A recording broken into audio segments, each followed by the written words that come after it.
Goji mevalarimiz hozir terimdan keldik.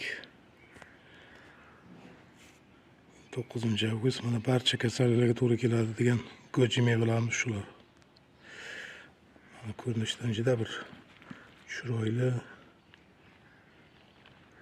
mevachalar.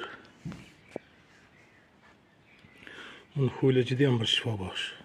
Bizlarga gibridlashtirilgan hulini daraxtdan uzib yesa ham bo'laveradi.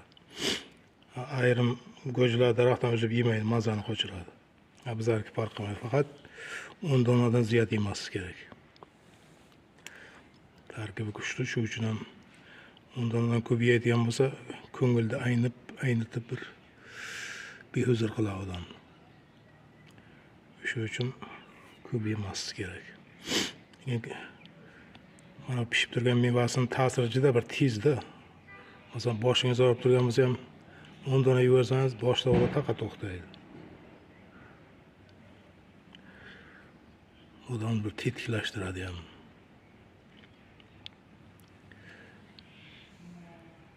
Ko'rinishi ham juda bir chiroyli. Kimdir pomidor deydi, kimdir qalampir deydi. Aslida bu goji.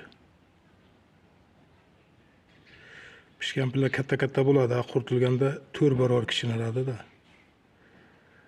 Shu uchun ko'plar so'rashadi, rasmda katta-yu, qurigani mayda deb.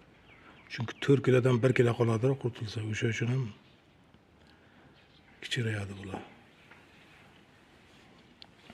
Mayli qiziqingizlar. Har bir xonadonda o'sishi kerak.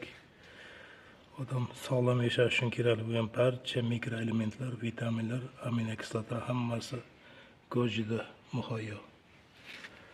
Shu uchun sog'lom yashayman desangiz, ekib ko'paytirib doimiy iste'mol qilib yuringizlar.